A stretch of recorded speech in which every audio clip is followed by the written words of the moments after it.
किसी स्त्री का पति भगवान के घर चला गया हो, किसी माँ का बेटा भगवान के घर चला गया हो, और जब वो बेटे की याद में बेटे के लिए रो रही हो, पति के लिए रो रही हो, उस समय उस स्त्री से या पत्नी से कोई कहे कि चलो रबड़ी आई है, रबड़ी रखी है, ताजी है, बाद में रो लेना, पहले खा लो। जो पति के मरने में रो रही हो, जो बेटे के जाने पर मां रो रही हो, उसे आप रबड़ी दे, 56 भोग परोसे, खाएगी? तो फिर ले लो अपनी कंठी माला, भूखे भजन न होए गोपाला। जो भगवान की याद में डूब गया है, उसके सामने 56 भोग भी क्यों न रखे हों। जिसका मन भगवान में लग चुका है, वो कहाँ खाने पीने में मन लगाएगा, संसार में उसका मन कैसे लगेगा।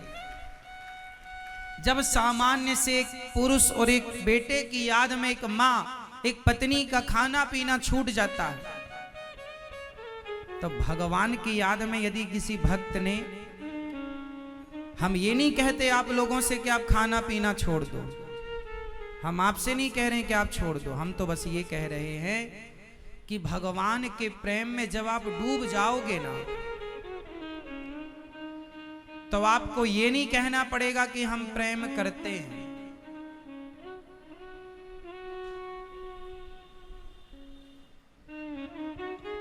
एक माँ के रोने से पता चल जाता है कि वो अपने बेटे से, माँ को ये नहीं बताना पड़ता कि मैं बेटे से बहुत प्यार करती थी, है ना। माँ को कभी ये नहीं कहना पड़ा आज तक कि मैं अपने बेटे से बहुत प्यार करती थी।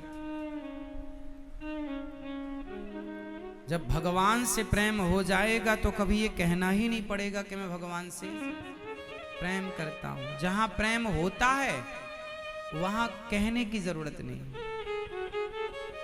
और जहां कहने की जरूरत पड़ रही है, मतलब अभी बात कहने से बन रही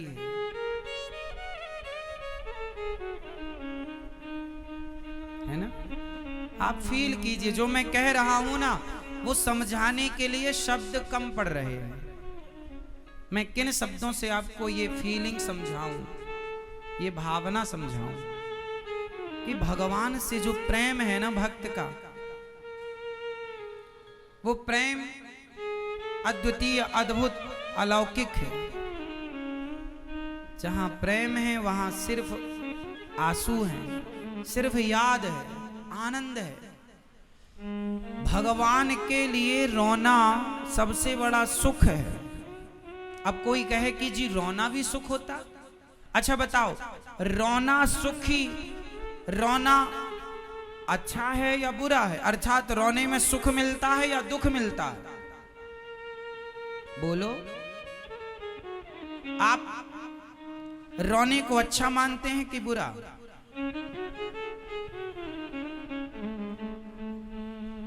रोने में सुख है कि दुख है? बोलो।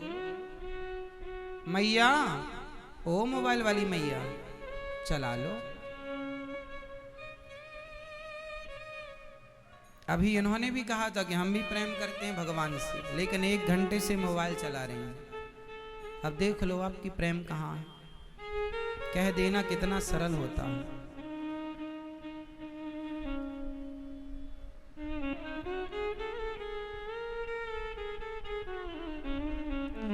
बताओ, रोने में सुख है या दुख है? दुख है या सुख है? कुछ रोना ऐसा है जो दुख देता है, और कुछ रोना ऐसा है जो सुख देता है। तो वो कौन सा रोना है जहां सुख मिलता है? जगत के लिए कोई रोएगा, संसार के लिए कोई रोएगा, तो वो रोना दुख है। और भगवान के लिए कोई रोएगा, जगन्नाथ जी के लिए कोई रोएगा, तो वो रोना सुख है। कैसे? जैसे जैसे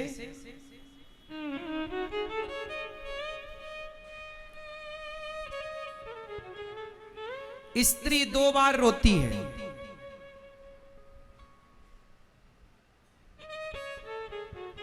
एक बार तब जब बेटा आता है,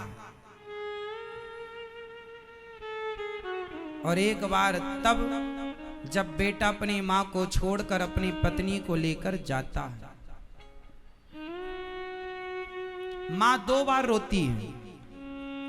एक बार तब जब बेटा आता है, एक बार तब जब बेटा माँ बाप को छोड़कर पत्नी के साथ जाता है। हाँ या ना? 2 बार रोती है। पर बताओ इन दोनों बार के रोने में कौन सा रोना, किस रोने में माँ खुश होती है? किस रोने में माँ खुश होती है? और कौन सा वो रोना है जो रोना हर स्त्री रोना चाहती है? हर स्त्री को पता होता है। अच्छा बताओ, बेटा पैदा करने में दर्द होता है कि नहीं? बच्चा पैदा करने में दर्द होता है कि नहीं? मैया, जब आपने बेटे को जन्म दिया तो दर्द हुआ था ना? क्या बता सकती हो कितना दर्द था? हम पुरुषों को बताओ, क्योंकि हम लोग आपके उस दर्द को कभी अनुभव नहीं कर सकते। आप बता सकती हो क्या कि आपको कितना दर्द था? बता सकती हो तो बताओ कितना दर्द था? इन मर्दों को पैदा करने में आप माताओं को कितना दर्द होता है, जरा बताओ कितना दर्द होता है? बोलो कितना होता है? क्या वो दर्द शब्दों से बताया जा सकता है?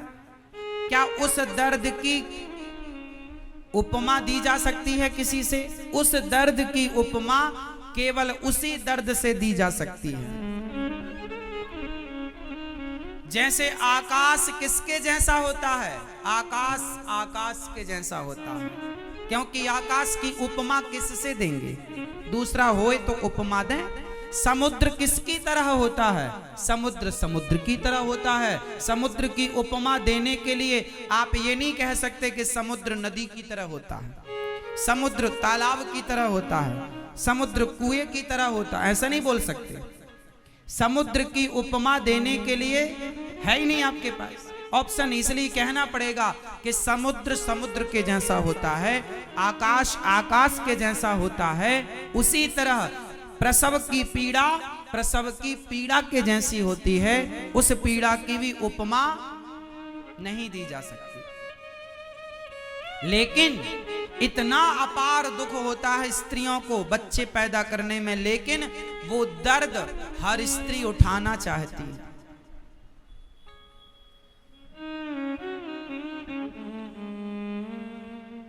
क्यों उठाना चाहती है? जैसे बेटे के जन्म के समय स्त्री चीखती है, चिल्लाती है, रोती है, तड़पती है।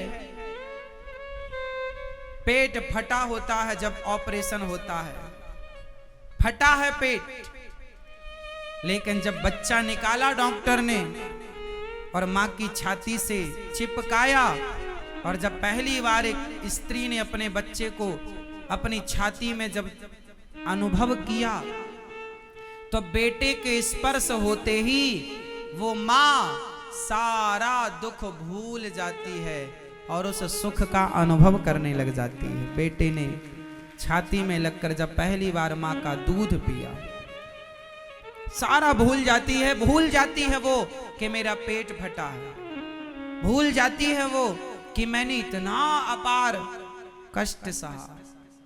एक जैसे स्त्री जैसे बेटे के लिए रोती है, पर उसका रोना सुखप्रद है, आनंददायक है, उसी प्रकार जब भक्त रोता है भगवान के लिए, तो भक्त का वो रोना भी आनंद देने वाला होता है, आनंद को बढ़ाने वाला होता है।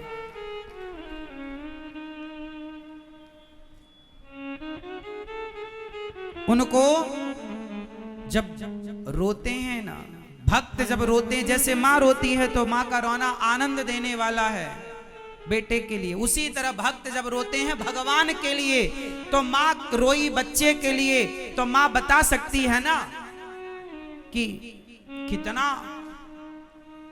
आनंद आया बेटे को पाकर।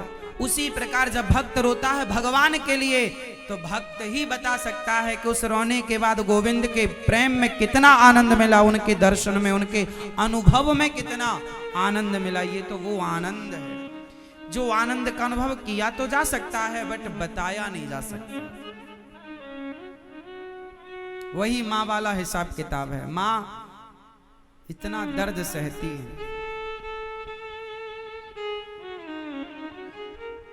लेकिन बेटे का स्पर्श पाकर भूल जाती है। उसी प्रकार भगवान के इस अनुभव को पाकर भक्त भूल जाता है कि मैं इतना रोया।